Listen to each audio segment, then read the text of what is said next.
ಆರಂಭ ಮಾಡೋಣ. ಪವಿತ್ರಾತ್ಮನು ನಿಮ್ಮ ಮೇಲೆ ಬರಲು ನೀವು ಬಲವನ್ನು ಹೊಂದಿ ಯೆರೂಸಲೇಮಿನಲ್ಲಿಯೂ ಎಲ್ಲ ಯೂದಾಯ ಸಮಾರ್ಯ ಸೀಮೆಗಳಲ್ಲಿಯೂ ಭೂಲೋಕದ ಕಟ್ಟ ಕಡೆಯವರೆಗೂ ನನಗೆ ಸಾಕ್ಷಿಗಳಾಗಿರಬೇಕು ಅಂದನು.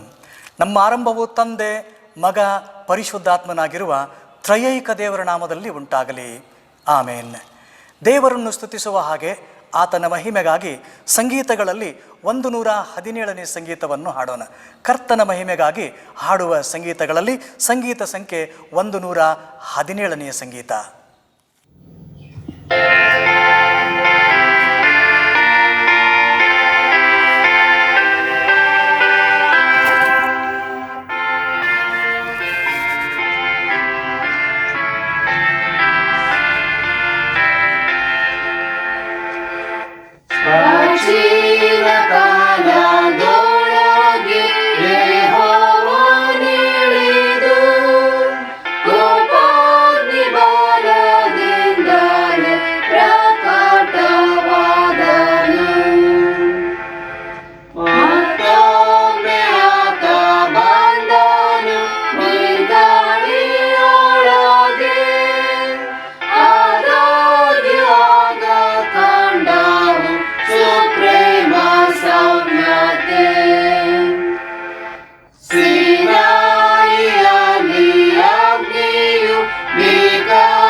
ಪ್ರಾರ್ಥನೆ ಮಾಡೋಣ.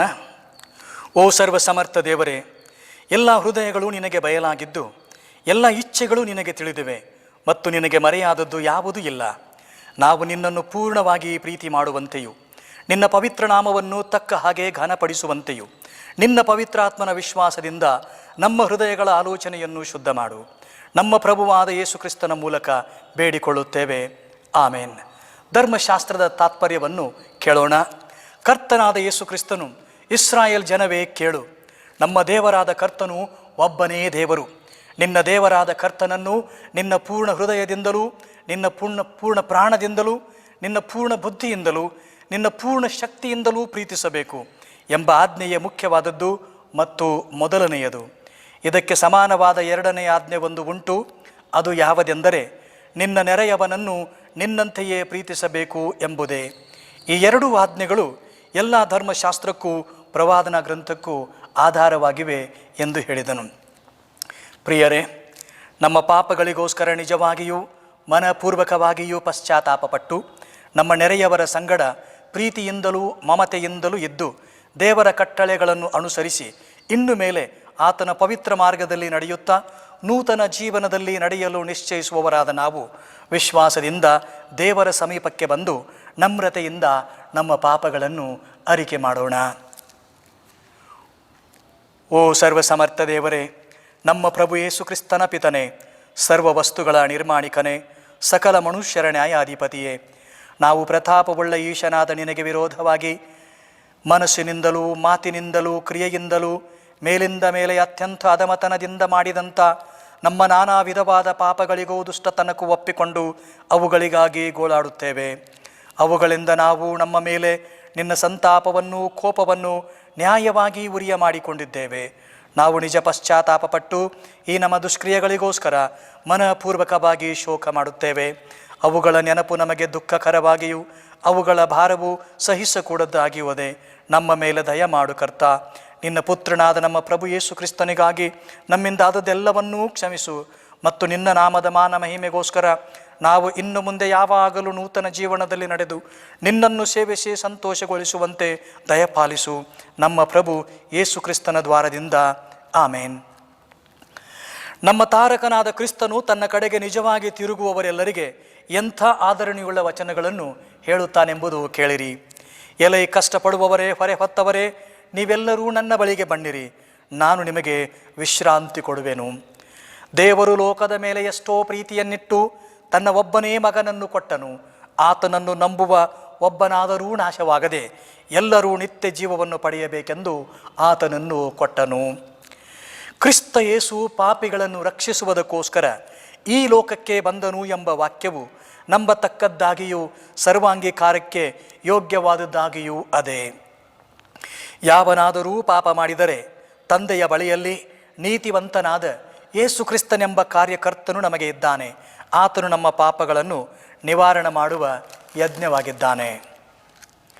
ಸ್ವಲ್ಪ ಹೊತ್ತು ದೇವರ ಸನ್ನಿಧಾನದಲ್ಲಿ ನಾವು ಮೌನವಾಗಿದ್ದು ನಾವು ಕೇಳಿದಂಥ ಪಾಪ ಕ್ಷಮಾಪಣೆಯನ್ನು ದೇವರು ಕರುಣಿಸಿ ಸ್ವೀಕರಿಸಿ ಆತನು ನಮ್ಮನ್ನು ಕ್ಷಮಿಸುವಂತೆ ಬೇಡಿಕೊಳ್ಳೋಣ.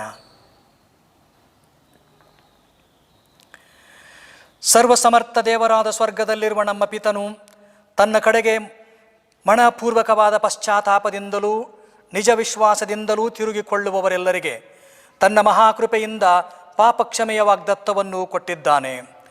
ಆತನು ನಮ್ಮ ಮೇಲೆ ದಯ ಮಾಡಲಿ, ನಮ್ಮ ಎಲ್ಲ ಪಾಪಗಳನ್ನು ಕ್ಷಮಿಸಿ ಅವುಗಳಿಂದ ನಮ್ಮನ್ನು ವಿಮೋಚಿಸಲಿ, ಎಲ್ಲ ಒಳ್ಳೆಯತನದಲ್ಲಿ ನಮ್ಮನ್ನು ದೃಢಪಡಿಸಿ ಸ್ಥಿರಪಡಿಸಲಿ ಮತ್ತು ನಮ್ಮನ್ನು ನಿತ್ಯ ಜೀವಕ್ಕೆ ಸೇರಿಸಲಿ. ಆಮೇನ್. ಪ್ರಭುವು ನಿಮ್ಮೊಂದಿಗಿರಲಿ, ನಿನ್ನ ಆತ್ಮದೊಂದಿಗೂ ಇರಲಿ. ಪ್ರಾರ್ಥನೆ ಮಾಡೋಣ. ಕರ್ತನೇ, ಕರುಣಾ ಸಾಗರನಾದ ನಮ್ಮ ದೇವರೇ, ಸಭೆಯನ್ನು ಪ್ರೀತಿಯಿಂದಲೂ ಕರುಣೆಯಿಂದಲೂ ಸಾಕಿ ಸಲಹುವಾತನೇ, ಆದಿ ಅಪೊಸ್ತಲರ ಮೇಲೆ ನಿನ್ನ ಪರಿಶುದ್ಧಾತ್ಮನನ್ನು ಕಳುಹಿಸಿಕೊಟ್ಟು ಸಭೆಯನ್ನು ಸ್ಥಾಪನೆ ಮಾಡಿದಂಥ ದೇವರೇ, ಇಂದು ಕೂಡ ನಾವು ಆ ಮಹಾನ್ ಘಟನೆಯನ್ನು ಸ್ಮರಿಸುವಾಗ ಆದಿ ಶಿಷ್ಯರ ಮೇಲೆ ಬಿರುಗಾಳಿಯಲ್ಲಿಯೂ ಬೆಂಕಿಯಲ್ಲಿಯೂ ಆಗಮಿಸಿ ಅವರ ಬದುಕನ್ನು ಬದಲಾಯಿಸಿ ಸಭೆಯನ್ನು ಸ್ಥಾಪನೆ ಮಾಡಿ ನಿನ್ನ ಪರಿಣಾಮಕಾರಿಯಾದ ಸಾಕ್ಷಿಗಳನ್ನಾಗಿ ಅವರನ್ನು ಮಾರ್ಪಡಿಸಿ ರೂಪಾಂತರಪಡಿಸಿದಂಥ ಪ್ರಭುವೇ, ಇಂದು ಕೂಡ ನಮ್ಮ ಸಭೆಗಳನ್ನು ನಮ್ಮನ್ನು ನೀನು ರೂಪಾಂತರಪಡಿಸು. ನಾವು ಕಳೆದುಕೊಂಡಂಥ ಶಕ್ತಿಯನ್ನು, ನಿನ್ನ ಮೇಲಿರುವಂಥ ಮೊದಲ ಪ್ರೀತಿಯನ್ನು ನಾವು ಮತ್ತೆ ಹಿಡಿದುಕೊಂಡು ಕರ್ತನೆ ಆಸಕ್ತಿಯಿಂದ ನಿನ್ನನ್ನು ಸ್ತುತಿಸುತ್ತಾ, ನಿನ್ನನ್ನು ಭಜಿಸುತ್ತಾ, ಆರಾಧಿಸುತ್ತಾ, ನೀನು ಹಾಕಿಕೊಂಡಂಥ ಜೀವವುಳ್ಳ ಹೊಸ ದಾರಿಯಲ್ಲಿ ನಾವು ನಿನ್ನನ್ನು ಅನುಸರಿಸಲಿಕ್ಕಾಗುವಂತೆ ಸಹಾಯಿಸೆಂದು ಬೇಡುತ್ತೇವೆ. ಎಲ್ಲೆಲ್ಲಿ ಸ್ವಾಮಿ ನಿನ್ನ ಮಕ್ಕಳು ಆರಾಧನೆಯಲ್ಲಿ ಪಾಲುಗಾರರಾಗಿದ್ದುಕೊಂಡು ಶಿರಬಾಗಿ ನಿನ್ನ ಆಶೀರ್ವಾದಕ್ಕಾಗಿ, ನಿನ್ನ ಆತ್ಮನ ತುಂಬಿಸುವಿಕೆಗಾಗಿ, ನಿನ್ನ ಆತ್ಮನ ಅಭಿಷೇಕಕ್ಕಾಗಿ, ಮಾರ್ಗದರ್ಶನಕ್ಕಾಗಿ, ನಡೆಸುವಿಕೆಗಾಗಿ ಕಾದಿದ್ದಾರೋ ಅಂಥವರನ್ನೆಲ್ಲ ಪರಿಶುದ್ಧಾತ್ಮ ದೇವರೇ ನೀನು ಅವರ ಮೇಲೆ ಆವರಿಸಿಕೊಂಡು ಅವರನ್ನು ಬಲಪಡಿಸು, ಸಂತೈಸು. ಅವರ ಬಲಹೀನತೆಗಳ ಮಧ್ಯದಲ್ಲಿ, ಅವರ ಸೋಲಿನ ಮಧ್ಯದಲ್ಲಿ, ಅವರ ಅಪಜಯಗಳ ಮಧ್ಯದಲ್ಲಿ ಜಯವನ್ನು ಕೊಡು. ಸೋಲು ಗೆಲುವಿನ ಆರಂಭ ಎಂಬುದಾಗಿ ತಿಳಿದುಕೊಂಡು ಎಲ್ಲಿ ಬಿದ್ದಿದ್ದಾರೋ ಅಲ್ಲಿಂದ ಎದ್ದು ಪ್ರಭಾವಶಾಲಿ ಸಾಕ್ಷಿಗಳಾಗಿ ಲೋಕದ ಕಟ್ಟ ಕಡೆಯವರೆಗೂ ದಿಟ್ಟತನದಿಂದ ನಿನ್ನನ್ನು ಪ್ರಚುರಪಡಿಸಲಿಕ್ಕಾಗುವಂತೆ ಸಹಾಯಿಸೆಂದು ಬೇಡುತ್ತೇವೆ. ಬಾ ಸ್ವಾಮಿ, ಇಂದು ನಮ್ಮ ಮಧ್ಯದಲ್ಲಿರು, ನಮ್ಮ ಆರಾಧನೆಯನ್ನು ಸ್ವೀಕರಿಸು, ನಮ್ಮನ್ನು ಹರಸೆಂದು ಯೇಸುವಿನ ಪುಣ್ಯನಾಮದಲ್ಲಿ ಬೇಡಿಕೊಳ್ಳುತ್ತೇವೆ ನಮ್ಮ ತಂದೆಯಾದ ದೇವರೇ, ಆಮೇನ್.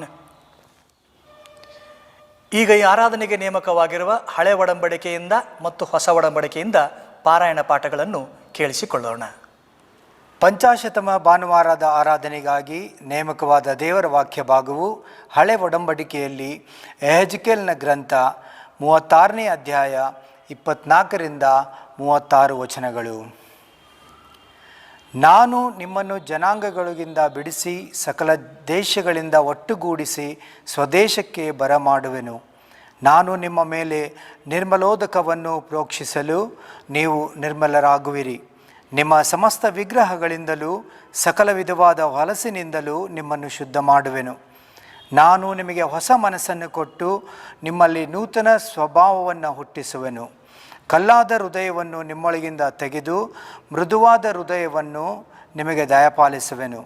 ನನ್ನ ಆತ್ಮವನ್ನು ನಿಮ್ಮನ್ನು ನೆಲೆಸಿರುವಂತೆ ಅನುಗ್ರಹಿಸಿ ನೀವು ನನ್ನ ನಿಯಮಗಳನ್ನು ಅನುಸರಿಸುವ ಹಾಗೆ ಮಾಡುವೆನು. ನೀವು ನನ್ನ ವಿಧಿಗಳನ್ನು ಕೈಕೊಂಡು ಆಚರಿಸುವಿರಿ. ನಾನು ನಿಮ್ಮ ಪಿತೃಗಳಿಗೆ ಅನುಗ್ರಹಿಸಿದ ದೇಶದಲ್ಲಿ ನೀವು ವಾಸಿಸುವಿರಿ. ನೀವು ನನಗೆ ಪ್ರಜೆಯಾಗಿರುವಿರಿ, ನಾನು ನಿಮಗೆ ದೇವರಾಗಿರುವೆನು. ನಾನು ನಿಮ್ಮನ್ನು ನಿಮ್ಮ ಎಲ್ಲ ಹೊಲಸಿನಿಂದ ಉದ್ಧರಿಸಿ ಬೆಳೆ ಬೆಳೆಯಲೆಂದು ಅಪ್ಪಣೆ ಕೊಟ್ಟು ಅದನ್ನು ವೃದ್ಧಿಗೊಳಿಸುವೆನು. ನಿಮಗೆ ಕ್ಷಾಮವನ್ನು ಇನ್ನೂ ಬರಮಾಡೇನು. ನೀವು ಕ್ಷಾಮ ದೇಶದವರೆಂದು ಜನಾಂಗಗಳು ನಿಮ್ಮನ್ನು ನಿಂದಿಸದಂತೆ ನಾನು ಮರದ ಹಣ್ಣನ್ನು ಹೊಲದ ಬೆಳೆಯನ್ನು ಹೆಚ್ಚಿಸುವೆನು. ಆಗ ನೀವು ನಿಮ್ಮ ದುರ್ಮಾರ್ಗ ದುರಾಚಾರಗಳನ್ನು ಜ್ಞಾಪಕಕ್ಕೆ ತಂದುಕೊಂಡು ನಿಮ್ಮ ಅಪರಾಧಗಳ ಮತ್ತು ಅಸಹ್ಯ ಕಾರ್ಯಗಳ ನಿಮಿತ್ತ ನಿಮಗೆ ನೀವೇ ಹೇಸಿಕೊಳ್ಳುವಿರಿ. ಕರ್ತನಾದ ಯೆಹೋವನು ಇಂತೆನ್ನುತ್ತಾನೆ, ನಾನು ಈ ರಕ್ಷಣಾ ಕಾರ್ಯವನ್ನು ಮಾಡುವುದು ನಿಮ್ಮ ನಿಮಿತ್ತವಲ್ಲವೆಂದು ನಿಮಗೆ ತಿಳಿದಿರಲಿ. ಇಸ್ರಾಯೇಲ್ ವಂಶದವರೇ, ನಿಮ್ಮ ದುರ್ಮಾರ್ಗಗಳಿಗೆ ಲಜ್ಜೆಗೊಳ್ಳಿರಿ, ನಾಚಿಕೆ ಪಡಿರಿ. ಕರ್ತನಾದ ಯೆಹೋವನು ಇಂತೆನ್ನುತ್ತಾನೆ, ನಾನು ನಿಮ್ಮನ್ನು ನಿಮ್ಮ ಅಪರಾಧಗಳಿಂದೆಲ್ಲ ಶುದ್ಧಿ ಮಾಡುವ ದಿನದಲ್ಲಿ ಪಟ್ಟಣಗಳನ್ನು ನಿವಾಸಿಗಳಿಂದ ತುಂಬಿಸುವೆನು. ಹಾಳು ನಿವೇಶನಗಳಲ್ಲಿ ಕಟ್ಟಡಗಳು ಏಳುವವು. ಹಾದು ಹೋಗುವವರೆಲ್ಲರ ಕಣ್ಣೆದುರಿಗೆ ಬೀಡು ಬಿದ್ದ ಕಾಡಾದ ಭೂಮಿಯನ್ನು ಗೆಯ್ಯುವರು. ಆಗ ಜನರು, ಕಾಡಾಗಿದ್ದ ಈ ದೇಶವು ಏದೆನ್ ಉದ್ಯಾನದಂತೆ ಕಳಕಳಿಸುತ್ತದೆ. ಬಿದ್ದು ಹೋಗಿ ಹಾಳು ಪಾಳಾದ ಪಟ್ಟಣಗಳು ಕೋಟೆ ಕೊತ್ತಲಗಳಿಂದ ಕೂಡಿ ಜನಭರಿತವಾಗಿವೆಯಲ್ಲ ಎಂದು ಹೇಳುವರು. ಯೆಹೋವನಾದ ನಾನೇ ಬಿದ್ದು ಹೋದುದನ್ನು ಕಟ್ಟಿ ಹಾಳಾದುದನ್ನು ಬೆಳೆಸಿದ್ದೇನೆಂಬುದು ನಿಮ್ಮ ಸುತ್ತಲೂ ಉಳಿದ ಜನಾಂಗಗಳಿಗೆ ಗೊತ್ತಾಗುವುದು. ಯೆಹೋವನಾದ ನಾನೇ ನುಡಿದಿದ್ದೇನೆ, ನಡೆಸುತ್ತೇನೆ. ಇಲ್ಲಿಗೆ ಹಳೆ ಒಡಂಬಡಿಕೆಯ ಭಾಗವು ಸಮಾಪ್ತವಾಯಿತು. ಪಂಚಾಶತ್ತಮದ ಭಾನುವಾರದ ಆರಾಧನೆಗಾಗಿ ನೇಮಕವಾದ ದೇವರ ವಾಕ್ಯವು ಹೊಸ ಒಡಂಬಡಿಕೆಯಲ್ಲಿ ಅಪೋಸ್ತಲರ ಕೃತ್ಯಗಳು 2ನೇ ಅಧ್ಯಾಯ 1-13 ವಚನಗಳು. ಪವಿತ್ರಾತ್ಮವರು ಬಂದದ್ದು 3,000 ಜನ ಶಿಷ್ಯರ ಮಂಡಲಿಗೆ ಸೇರಿದ್ದು. ಪಂಚಾಶತ್ತಮ ದಿನದ ಹಬ್ಬವು ಬಂದಿರಲಾಗಿ ಅವರೆಲ್ಲರೂ ಏಕಮನಸ್ಸಿನಿಂದ ಒಂದೇ ಸ್ಥಳದಲ್ಲಿ ಕೂಡಿದ್ದರು. ಆಗ ಬಿರುಗಾಳಿ ಬರುತ್ತದೋ ಎಂಬಂತೆ ಪಕ್ಕನೆ ಆಕಾಶದೊಳಗಿಂದ ಒಂದು ಶಬ್ದ ಉಂಟಾಗಿ ಅವರು ಕೂತಿದ್ದ ಮನೆಯನ್ನೆಲ್ಲ ತುಂಬಿಕೊಂಡಿತು. ಅದಲ್ಲದೆ ಉರಿಯಂತಿದ್ದ ನಾಲಿಗೆಗಳು ವಿಂಗಡಿಸಿಕೊಳ್ಳುವ ಹಾಗೆ ಅವರಿಗೆ ಕಾಣಿಸಿ ಅವರಲ್ಲಿ ಒಬ್ಬೊಬ್ಬರ ಮೇಲೆ ಒಂದೊಂದಾಗಿ ಕೂತುಕೊಂಡವು. ಆಗ ಅವರೆಲ್ಲರೂ ಪವಿತ್ರಾತ್ಮ ಭರಿತರಾಗಿ ಆ ಆತ್ಮ ತಮಗೆ ನುಡಿಯುವ ಶಕ್ತಿಯನ್ನು ಕೊಡುವ ಪ್ರಕಾರ ಬೇರೆ ಬೇರೆ ಭಾಷೆಗಳಿಂದ ಮಾತಾಡುವುದಕ್ಕೆ ಪ್ರಾರಂಭಿಸಿದರು. ಆಕಾಶದ ಕೆಳಗಿರುವ ಎಲ್ಲ ದೇಶದವರೊಳಗಿಂದ ಬಂದ ಸದ್ಭಕ್ತರಾದ ಯೆಹೂದ್ಯರು ಯೆರೂಸಲೇಮಿನಲ್ಲಿ ವಾಸವಾಗಿದ್ದರು. ಆಗ ಸಪ್ಪಳವಾದಾಗ ಜನರು ಗುಂಪು ಗುಂಪಾಗಿ ಕೂಡಿ ಬಂದು ಪ್ರತಿಯೊಬ್ಬರೂ ತಮ್ಮ ತಮ್ಮ ಭಾಷೆಯಲ್ಲಿ ಇವರು ಮಾತಾಡುವುದನ್ನು ಕೇಳಿ ಭ್ರಮೆಗೊಂಡರು. ಎಲ್ಲರೂ ಆಶ್ಚರ್ಯದಿಂದ ಬೆರಗಾಗಿ, ಇಗೋ, ಮಾತಾಡುತ್ತಿರುವ ಇವರೆಲ್ಲರೂ ಗಲಿಲಾಯದವರಲ್ಲವೇ? ನಾವು ಪ್ರತಿಯೊಬ್ಬರೂ ನಮ್ಮ ನಮ್ಮ ಹುಟ್ಟು ಭಾಷೆಯಲ್ಲಿ ಇವರು ಮಾತಾಡುವುದನ್ನು ಕೇಳುತ್ತೇವಲ್ಲ, ಇದು ಹೇಗೆ? ಪಾರ್ಥ್ಯರು, ಮೇದ್ಯರು, ಎಲಾಮ್ಯರು, ಮೆಸೊತಾಪ್ಯಮ್ಯ, ಯೂದಾಯ, ಕಪ್ಪದೋಕ್ಯ, ಪೊಂತ್ಯ, ಆಸ್ಯ, ಪೃಗ್ಯ, ಪಂಪುಲ್ಯ, ಐಗುಪ್ತ್ಯ, ಕುರೇನಿಯ ಮಗ್ಗಲಲ್ಲಿರುವ ಲಿಬ್ಯ, ಈ ಸೀಮೆಗಳಲ್ಲಿ ವಾಸವಾಗಿರುವವರು, ರೋಮಾಪುರದಿಂದ ಬಂದು ಇಳಿದಿರುವ ಯೆಹೂದ್ಯರು, ಯೆಹೂದ್ಯ ಮತಾವಲಂಬಿಗಳು, ಕ್ರೇತ್ಯರು, ಅರಬಿಯರು ಆಗಿರುವ ನಾವು ನಮ್ಮ ನಮ್ಮ ಭಾಷೆಯಲ್ಲಿ ಇವರು ದೇವರ ಮಹತ್ವಗಳ ವಿಷಯವಾಗಿ ಹೇಳುವುದನ್ನು ಕೇಳುತ್ತೇವೆ ಅಂದುಕೊಂಡರು. ಎಲ್ಲರೂ ಬೆರಗಾಗಿ ಕಳವಳಗೊಂಡು ಇದೇನಾಗಿರಬಹುದು ಎಂದು ಒಬ್ಬರನ್ನೊಬ್ಬರು ಕೇಳುತ್ತಿದ್ದರು. ಕೆಲವರು ಇವರು ಮದ್ಯಪಾನ ಮಾಡಿ ಮತ್ತರಾಗಿದ್ದಾರೆಂದು ಹಾಸ್ಯ ಮಾಡಿದರು ಎಂಬುವಂಥದ್ದೇ. ಇಲ್ಲಿಗೆ ಹೊಸ ಒಡಂಬಡಿಕೆಯ ವೇದವಾಕ್ಯವು ಸಮಾಪ್ತವಾಯಿತು. ನಾವೆಲ್ಲರೂ ಒಟ್ಟಾಗಿ ಅಪೋಸ್ತಲಿಕ ವಿಶ್ವಾಸ ಪ್ರಮಾಣವನ್ನು ಅರಿಕೆ ಮಾಡೋಣ. ಪರಲೋಕ ಭೂಲೋಕಗಳನ್ನು ಸೃಷ್ಟಿಸಿದ ಸರ್ವಶಕ್ತನಾಗಿರುವ ತಂದೆಯಾದ ದೇವರನ್ನು ನಂಬುತ್ತೇನೆ. ಆತನ ಏಕಕುಮಾರನಾದ ನಮ್ಮ ಪ್ರಭುವಾದ ಯೇಸು ಕ್ರಿಸ್ತನನ್ನು ನಂಬುತ್ತೇನೆ. ಈತನು ಪರಿಶುದ್ಧಾತ್ಮನಿಂದ ಕನ್ಯಾಮರಿಯಳ ಗರ್ಭದಲ್ಲಿ ಧರಿಸಲ್ಪಟ್ಟು ಆಕೆಯಲ್ಲಿ ಹುಟ್ಟಿ ಪೊಂತ್ಯ ಪಿಲಾತನ ಆಧಿಪತ್ಯದಲ್ಲಿ ಶ್ರಮೆ ಹೊಂದಿ ಶಿಲುಬೆಗೆ ಜಡಿಯಲ್ಪಟ್ಟು ಸತ್ತು ಹೂಣಲ್ಪಟ್ಟು ಪಾತಾಳಕ್ಕೆ ಇಳಿದು ಹೋಗಿ 3ನೆಯ ದಿನದಲ್ಲಿ ಸತ್ತವರೊಳಗಿಂದ ಎದ್ದು ಬಂದನು. ಪರಲೋಕಕ್ಕೆ ಏರಿ ಹೋಗಿ ಅಲ್ಲಿ ಸರ್ವಶಕ್ತನಾಗಿರುವ ತಂದೆಯಾದ ದೇವರ ಬಲ ಪಾರ್ಶ್ವದಲ್ಲಿ ಕುಳಿತುಕೊಂಡಿರುತ್ತಾನೆ. ಅಲ್ಲಿಂದ ತಿರುಗಿ ಬಂದು ಬದುಕಿರುವವರಿಗೂ ಸತ್ತವರಿಗೂ ನ್ಯಾಯ ತೀರಿಸುವನು ಎಂಬುದನ್ನು ನಂಬುತ್ತೇನೆ. ಪರಿಶುದ್ಧಾತ್ಮನನ್ನೂ ನಂಬುತ್ತೇನೆ. ಒಂದೇ ಪರಿಶುದ್ಧ ಕ್ರೈಸ್ತ ಸಭೆಯು, ಭಕ್ತರ ಅನ್ಯೋನ್ಯತೆಯು, ಪಾಪದ ಪರಿಹಾರವು, ದೇಹದ ಪುನರುತ್ಥಾನವು, ನಿತ್ಯ ಜೀವವೂ ಉಂಟು ಎಂಬುದನ್ನು ನಂಬುತ್ತೇನೆ. ಆಮೇನ್. ದೇವರ ವಾಕ್ಯವನ್ನು ಕೇಳಿಸಿಕೊಳ್ಳುವ ಮುನ್ನ ಕರ್ತನ ಸನ್ನಿಧಿಯಲ್ಲಿ ಪ್ರಾರ್ಥನೆ ಮಾಡೋಣ. ಯೆಹೋವನೇ, ನಮ್ಮ ಶರಣನೇ, ನಮ್ಮ ವಿಮೋಚಕನೇ, ನಿನ್ನ ಅಲ್ಪದಾಸನಾಗಿರುವ ನನ್ನ ಬಾಯಿಯ ಮಾತುಗಳು, ನಿನ್ನ ಪ್ರೀತಿಯ ಮಕ್ಕಳಾದ ನಮ್ಮೆಲ್ಲರ ಹೃದಯಗಳ ಧ್ಯಾನವು ನಿನಗೆ ಸಮರ್ಪಕವಾಗಿರಲಿ. ಆಮೇನ್. ಕರ್ತನಲ್ಲಿ ಪ್ರೀತಿಯುಳ್ಳ ದೇವ ಜನರಿಗೆಲ್ಲ ಉದಯಕಾಲದ ವಂದನೆಗಳನ್ನು ಸ್ವಾಮಿಯವರ ನಾಮದಲ್ಲಿ ತಿಳಿಸುತ್ತೇನೆ. ಇಂದಿಗೆ ನೇಮಕವಾಗಿರುವ ವೇದಶಾಸ್ತ್ರದ ಪಾರಾಯಣ ಪಾಠಗಳನ್ನು ನಾವು ಕೇಳಿಸಿಕೊಂಡಿದ್ದೇವೆ. ಹಳೆ ಒಡಂಬಡಿಕೆಯಲ್ಲಿ ಯೆಹೆಜ್ಕೇಲನ ಗ್ರಂಥ 36ನೇ ಅಧ್ಯಾಯ 24ರಿಂದ 36 ವಚನಗಳು, ಹೊಸ ಒಡಂಬಡಿಕೆಯಲ್ಲಿ ಪತ್ರಿಕಾ ಭಾಗದಲ್ಲಿ ಅಪೊಸ್ತಲರ ಕೃತ್ಯಗಳು 2ನೇ ಅಧ್ಯಾಯ 1ರಿಂದ 13 ವಚನಗಳವರೆಗೆ ನಾವು ದೇವರ ವಾಕ್ಯವನ್ನು ಕೇಳಿಸಿಕೊಂಡಿದ್ದೇವೆ. ಈ ವಾಕ್ಯಗಳ ಆಧಾರದ ಮೇಲೆ ಇಂದು ನಾವು ಧ್ಯಾನ ಮಾಡಲು ನಿಗದಿಯಾಗಿರುವಂಥ ಇಂದಿನ ಪ್ರಸ್ತಾವನೆ ಪಂಚಾಶತ್ತಮದ ಭಾನುವಾರ. ಪಂಚಾಶತ್ತಮದ ಭಾನುವಾರ. ಪಂಚಾಶತ್ತಮಕ್ಕೆ ಗ್ರೀಕ್ ಭಾಷೆಯಲ್ಲಿ 50th ಅಥವಾ 50ನೇಯದು 50ನೇ ದಿನ ಎಂದು ಕರೆಯುತ್ತಾರೆ. ಪಂಚಾಶತ್ತಮದ ದಿನ ಯಹೂದ್ಯರಿಗೂ ಮತ್ತು ಕ್ರೈಸ್ತರಿಗೂ ಬಹಳ ಪ್ರಾಮುಖ್ಯವಾದಂಥ ಒಂದು ದಿನ.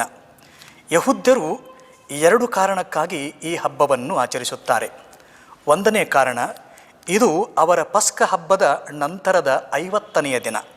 ಯಾಜಕ ಕಾಂಡ ಗ್ರಂಥ 23ನೇ ಅಧ್ಯಾಯ 15ನೇ ವಚನದಲ್ಲಿ ಹೀಗೆ ನೋಡುತ್ತೇವೆ: ಪೂರ್ಣವಾಗಿ 7 ವಾರಗಳು ಮುಗಿಯುವಂತೆ 50 ದಿನಗಳನ್ನು ಲೆಕ್ಕಿಸಬೇಕು.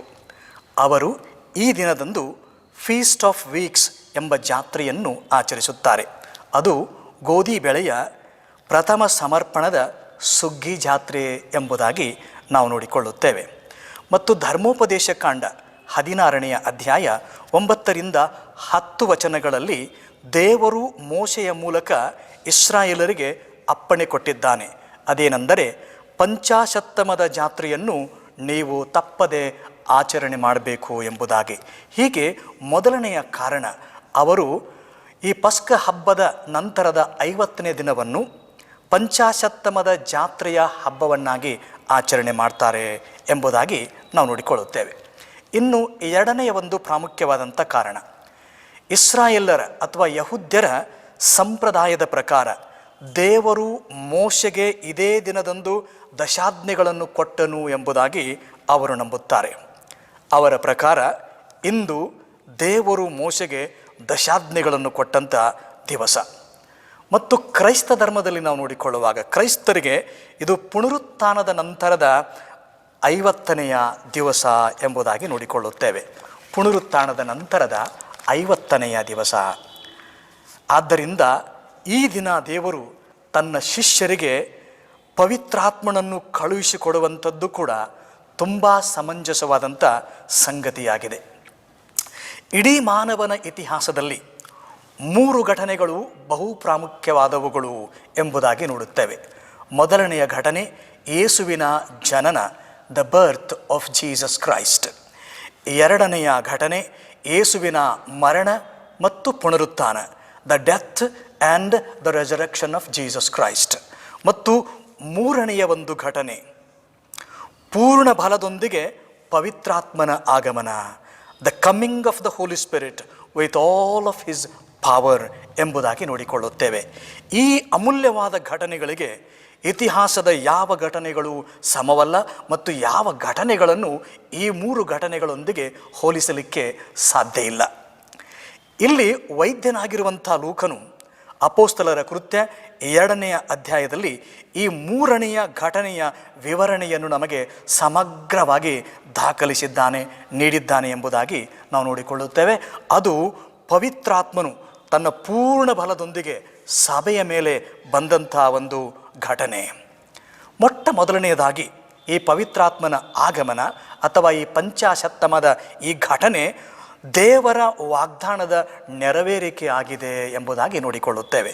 ಮೊದಲನೆಯದಾಗಿದ್ದು ದೇವರ ವಾಗ್ದಾನದ ನೆರವೇರುವಿಕೆ.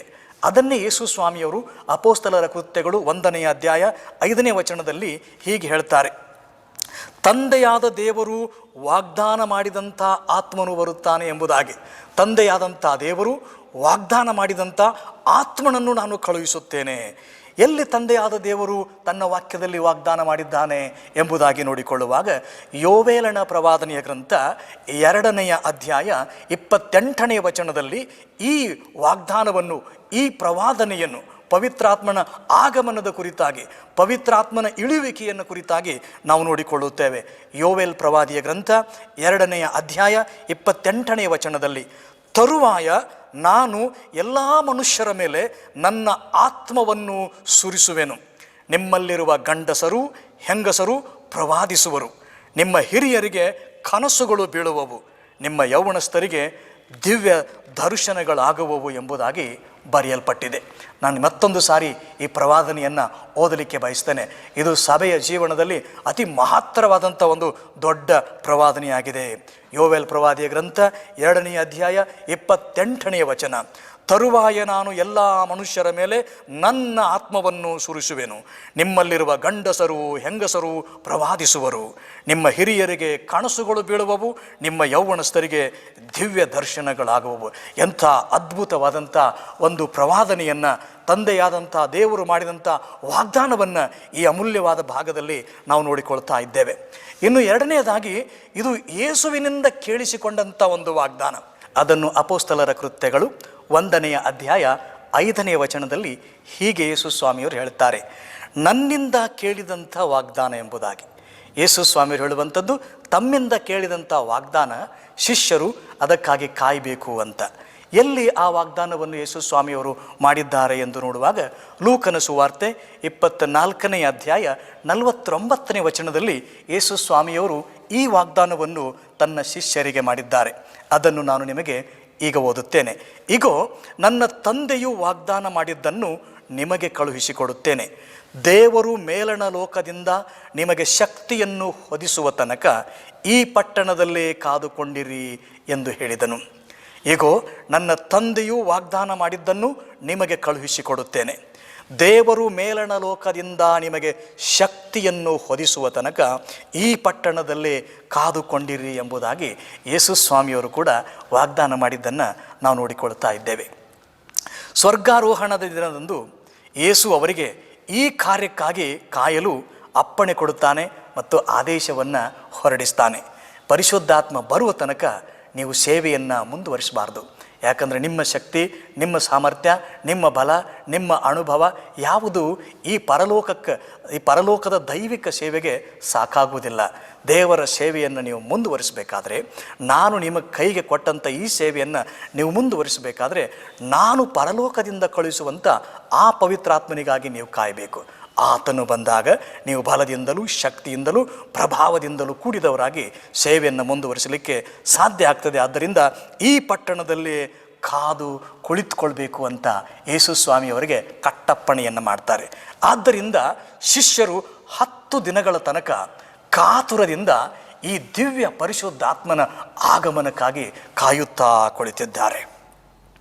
ಅದನ್ನು ನಾವು ಅಪೊಸ್ತಲರ ಕೃತ್ಯಗಳು 2ನೇ ಅಧ್ಯಾಯದಲ್ಲಿ ಈ ಐತಿಹಾಸಿಕ ಘಟನೆಯನ್ನು, ತ್ರಯೇಕತ್ವದ 3ನೆಯ ವ್ಯಕ್ತಿಯಾಗಿರುವಂಥ ಪವಿತ್ರಾತ್ಮ ದೇವರು ಸಭೆಯ ಮೇಲೆ ಆಗಮಿಸುವುದನ್ನು, ಈ ಪ್ರಪಂಚವನ್ನು ಪ್ರವೇಶ ಮಾಡುವುದನ್ನು, ಪವಿತ್ರಾತ್ಮನ ಯುಗದ ಆರಂಭವನ್ನು ಮತ್ತು ಸಭೆಯ ಜನ್ಮ ತಾಳುವಿಕೆಯನ್ನು ಇಲ್ಲಿ ನಾವು ನೋಡುತ್ತೇವೆ. ಅಂದು ಶಿಷ್ಯರು ಯೆರೂಸಲೇಮಿನ ಒಂದು ಮನೆಯಲ್ಲಿ ಎಲ್ಲರೂ ಏಕ ಮನಸ್ಸಿನಿಂದ ಕೂಡಿ ಬಂದು ಪ್ರಾರ್ಥನೆಯೊಂದಿಗೆ, ನಿರೀಕ್ಷೆಯೊಂದಿಗೆ, ಬಾಯಾರಿದವರಾಗಿ, ಹಸಿದವರಾಗಿ, ಕುತೂಹಲ, ಕಾತುರ, ಲವಲವಿಕೆಯಿಂದ ಈ ದೇವರ ಆತ್ಮನ ಬರುವಿಕೆಯನ್ನು ಎದುರು ನೋಡ್ತಾ ಇದ್ದಾರೆ. ಅವರ ಎದುರು ನೋಡುವಿಕೆ ಯಶಸ್ವಿ ಆಯಿತು. ಅವರ ನಿರೀಕ್ಷೆ ಭಂಗವಾಗಲಿಲ್ಲ. ಸ್ವಾಮಿ ತಾನು ಹೇಳಿದಂತೆಯೇ 10ನೆಯ ದಿವಸ, ಅಂದರೆ 50ನೆಯ ದಿವಸ, ಸ್ವರ್ಗಾರೋಹಣ ಆದ ಮೇಲೆ 10ನೆಯ ದಿವಸ ತನ್ನ ಮಾತಿನ ಪ್ರಕಾರವಾಗಿ ನಿಗದಿತ ದಿನದಂದು ಪರಿಶುದ್ಧಾತ್ಮನು ಇಳಿದು ಬರುವುದನ್ನು ನಾವಿಲ್ಲಿ ಕಾಣ್ತಾ ಇದ್ದೇವೆ. ಆಮೇಲೆ ಇದ್ದಕ್ಕಿದ್ದಂತೆ ಅವರು ಬಿರುಗಾಳಿ ಬೀಸುವ ಶಬ್ದವನ್ನು ಕೇಳುತ್ತಾರೆ. ಕೇಳಿಸಿಕೊಳ್ಳುವಂಥದ್ದು ಇದ್ದಕ್ಕಿದ್ದಂತೆ ದೊಡ್ಡ ಬಿರುಗಾಳಿ ಬೀಸುವಂಥ ಶಬ್ದವನ್ನು ಕೇಳಿಸಿಕೊಳ್ತಾರೆ. ನಾವು ಈ ಚಂಡಮಾರುತಗಳನ್ನು, ಬಿರುಗಾಳಿಗಳನ್ನು ನೋಡ್ತೇವೆ. ಆ ಬಿರುಗಾಳಿಯ ರಭಸ ಎಷ್ಟು ಭಯಂಕರವಾಗಿರ್ತದೆ, ಎಷ್ಟು ತೀಕ್ಷ್ಣವಾಗಿರ್ತದೆ. ಮನೆಯ ಮೇಲಿನ ಹಂಚುಗಳೆಲ್ಲ, ಶೀಟ್ಗಳೆಲ್ಲ ಬಿದ್ದು ಹೋಗುವಂಥದ್ದು, ಮರಗಳು ಬುಡ ಮೇಲಾಗುವಂಥದ್ದು, ರಸ್ತೆ ಬದಿಯಲ್ಲಿರ್ತಕ್ಕಂಥ ವಾಹನಗಳು ಕೊಚ್ಚಿಕೊಂಡು ಹೋಗುವಂಥ ಈ ಬಿರುಗಾಳಿಯ ರಭಸವನ್ನು ನಾವಿಂದು ಸುದ್ದಿ ಮಾಧ್ಯಮಗಳಲ್ಲಿ ಕಾಣ್ತಾ ಇದ್ದೇವೆ. ಅಂಥದ್ದೇ ಒಂದು ಬಿರುಗಾಳಿ ಇಲ್ಲಿ ಬೀಸುವುದನ್ನು, ಶಬ್ದವನ್ನು ಅವರು ಕೇಳಿಸ್ಕೊಳ್ತಾರೆ, ಅದನ್ನು ಅನುಭವಿಸ್ತಾರೆ. ಆ ಶಬ್ದ ಆಕಾಶದೊಳಗಿಂದ ಉಂಟಾಯಿತು ಎಂಬುದಾಗಿ ದೇವರ ವಾಕ್ಯ ನಮಗೆ ಹೇಳ್ತದೆ. ಭೂಮಿಯಲ್ಲಿ ಪ್ರಕೃತಿಯ ವಿಕೋಪದಿಂದ ಬಂದಂಥ ಒಂದು ಶಬ್ದ, ಒಂದು ಗಾಳಿಯ ಬೀಸುವಿಕೆ ಅಲ್ಲ, ಇದು ಆಕಾಶದಿಂದ ಬಂದಂಥ ಒಂದು ಶಬ್ದ ಎಂಬುದಾಗಿ. ಮತ್ತು ವಿಶೇಷವಾದಂಥ ಒಂದು ಸಂಗತಿ, ಮತ್ತು ಅವರು ಕೂತಿದ್ದ ಮನೆಯನ್ನೆಲ್ಲ ತುಂಬಿಕೊಂಡಿತ್ತು. ಪರಲೋಕದಿಂದ ಬಂದ ಈ ಬಿರುಗಾಳಿ, ಈ ಗಾಳಿ ಅದು ಅಲ್ಲಿಂದ ದಾಟಿ ಹೋಗಲಿಲ್ಲ, ಅದು ಅವರು ಕೂತಿದ್ದ ಮನೆಯನ್ನೆಲ್ಲ ತುಂಬಿಕೊಂಡಿತು ಎಂಬುದಾಗಿ ನಾವು ನೋಡಿಕೊಳ್ತಾ ಇದ್ದೇವೆ. ಯೋಹಾನನ ಸುವಾರ್ತೆ 3ನೇ ಅಧ್ಯಾಯದಲ್ಲಿ ಯೇಸು ಸ್ವಾಮಿಯವರು ಇಸ್ರಾಯೇಲರ ಹಿರಿಯ ಬೋಧಕನಾಗಿರುವಂಥ ನಿಕೋದೇಮನಿಗೆ, ಸನ್ನಿಧಿ ಸಭೆಯ ಸದಸ್ಯನಾಗಿರ್ತಕ್ಕಂಥ ಈ ಹಿರಿಯ ಜೀವಕ್ಕೆ, ಹಿರಿಯ ಮುತ್ಸದ್ದಿಗೆ ಈ ಗಾಳಿಯ ವಿವರಣೆಯನ್ನು ನೋಡುವುದನ್ನು ನಾವು ಕಾಣ್ತೇವೆ.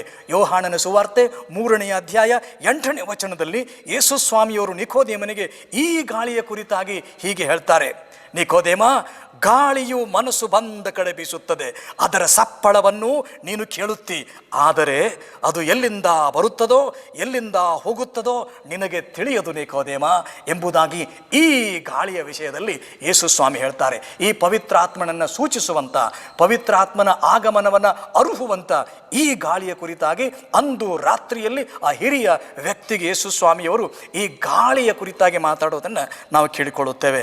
ಇದು ಪರಿಶುದ್ಧಾತ್ಮನನ್ನು ಸೂಚಿಸುವಂತಹ ಗಾಳಿ, ಪವಿತ್ರಾತ್ಮನ ಆಗಮನವನ್ನು ಅರುಹುವಂತಹ ಗಾಳಿ. ಇದು ನಿನಗೆ ತಿಳಿಯದು ನಿಕೋದೇಮ, ಇದನ್ನು ನೀನು ತಿಳ್ಕೊಳ್ಬೇಕಾದ್ರೆ ನೀನು ಹೊಸದಾಗಿ ಹುಟ್ಟಬೇಕು ಎಂಬುದಾಗಿ ಯೇಸು ಸ್ವಾಮಿ ಅಲ್ಲಿ ಯೋಹಾನನ ಸುವಾರ್ತೆ 3ನೇ ಅಧ್ಯಾಯದಲ್ಲಿ ಆತನೊಂದಿಗೆ ಸಂವಾದ ಮಾಡುವುದನ್ನು ನಾವು ಕಾಣುತ್ತೇವೆ. ಈ ಗಾಳಿ ಈಗ ಶಿಷ್ಯರ ಮೇಲೆ ಬೀಸುವುದನ್ನು ನಾವು ನೋಡ್ತಾ ಇದ್ದೇವೆ. ಶಿಷ್ಯರ ಮೇಲೆ ಈ ಗಾಳಿ, ಪವಿತ್ರಾತ್ಮನೆಂಬ ಗಾಳಿ ಬೀಸುತ್ತಾ ಇದ್ದಾನೆ. 1ನೇದಾಗಿ ಅವರು ಬಿರುಗಾಳಿ ಬೀಸುವ ಶಬ್ದವನ್ನು ಕೇಳಿಸಿಕೊಂಡರು. ಈಗ 2ನೇದಾಗಿ ಉರಿಯಂತಿದ್ದ ನಾಲಿಗೆಗಳನ್ನು ಅವರು ಕಂಡರು ಎಂಬುದಾಗಿ ಕೇಳಿಸಿಕೊಂಡರು. ಗಾಳಿ ಬೀಸುವುದನ್ನು ಕೇಳಿಸಿಕೊಂಡು ಮನಗಂಡರು, ಅನುಭವಿಸಿದರು. ಆ ಗಾಳಿ ಅವರ ಮನೆಯನ್ನು, ಅವರನ್ನು ತುಂಬಿಕೊಂಡಿತ್ತು, ಅದು ಕೇಳಿಸಿಕೊಂಡರು. ಈಗ 2ನೇದಾಗಿ ಉರಿಯಂತಿದ್ದ ನಾಲಿಗೆಗಳನ್ನು ಅವರು ತಮ್ಮ ಕಣ್ಣಾರೆ ಕಂಡರು ಎಂಬುದಾಗಿ ಇಲ್ಲಿ ನಾವು ಕಾಣುತ್ತೇವೆ. ಉರಿಯಂತಿದ್ದ ನಾಲಿಗೆಗಳು ವಿಂಗಡಿಸಿಕೊಂಡು ಒಬ್ಬೊಬ್ಬರ ಮೇಲೆ ಒಂದೊಂದಾಗಿ ಕೂತುಕೊಂಡವು. ಸಾಮುದಾಯಿಕವಾಗಿ ಬೆಂಕಿ ಬೀಳುತ್ತದೋ ಎಂಬುದಾಗಿ ಆ ರೀತಿಯಾಗಿ ಆಗಲ್ಲ. ಉರಿಯಂತಿದ್ದ ನಾಲಿಗೆಗಳು ವಿಂಗಡಿಸಿದವು, ಒಬ್ಬೊಬ್ಬರ ಮೇಲೆ ಒಂದೊಂದಾಗಿ ಕೂತುಕೊಂಡವು. ಇದು ಅವರ ವೈಯಕ್ತಿಕ ಅನುಭವ ಮತ್ತು ಸಾಮುದಾಯಿಕ ಅನುಭವದ ಒಂದು ಸಂಕೇತವಾಗಿತ್ತು ಎಂಬುದಾಗಿ ನೋಡಿಕೊಳ್ಳುತ್ತೇವೆ. ಪರಿಶುದ್ಧಾತ್ಮನು ಯಾವಾಗಲೂ ವೈಯಕ್ತಿಕವಾದ ವ್ಯಕ್ತಿಯಲ್ಲಿ ಪ್ರವೇಶ ಮಾಡ್ತಾನೆ. ಆತನು ಸಮುದಾಯದಲ್ಲಿದ್ದರೂ ಸಾವಿರಾರು ಜನ ಸಂಖ್ಯೆಯಲ್ಲಿದ್ದರೂ ಕೂಡ ಪವಿತ್ರಾತ್ಮನ ಈ ಆಗಮನ, ಜೀವನವನ್ನು ಪ್ರವೇಶ ಮಾಡ್ತಕ್ಕಂಥ ವಿಶ್ವಾಸಿಯ ಅನುಭವ ಬಹಳ ಅತಿ ವೈಯಕ್ತಿಕವಾದಂಥದ್ದು. ಒಬ್ಬೊಬ್ಬರ ಮೇಲೆ ಒಂದೊಂದು ನಾಲಿಗೆಯಂತೆ ಪವಿತ್ರಾತ್ಮ ದೇವರು ಬಂದು ಅವರ ಬಾಳನ್ನು ಪ್ರವೇಶ ಮಾಡುವುದನ್ನು ಇಲ್ಲಿ ನಾವು ಕಾಣುತ್ತಾ ಇದ್ದೇವೆ.